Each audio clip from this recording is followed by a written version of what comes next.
Na to, naantig yung puso ko ito sa ginawa ni Kuya Isaac. Sabaw. Biriin nyo, siya lang yung gumawa ng ganito. Yung nagbenta siya ng 5 pesos isang kilong bigas. Di ba? Sana pamarisan to ng mga iba pang mga vlogger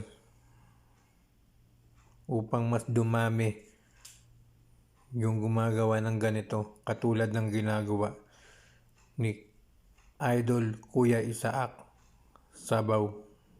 Talagang naantig yung puso ng bawat isa na kahit na may nababasa akong basher sa kanyang post sa kanyang Facebook page ay talagang nakakalungkot, pero kailangan magpasalamat din tayo sa vlogger na to, kay Kuya Isaac Sabaw. Talagang napakabuti niya kahit na hindi siya Pilipino, pero handa siyang tumulong sa kanyang mga kapwa, lalong lalo na sa mga Pilipino.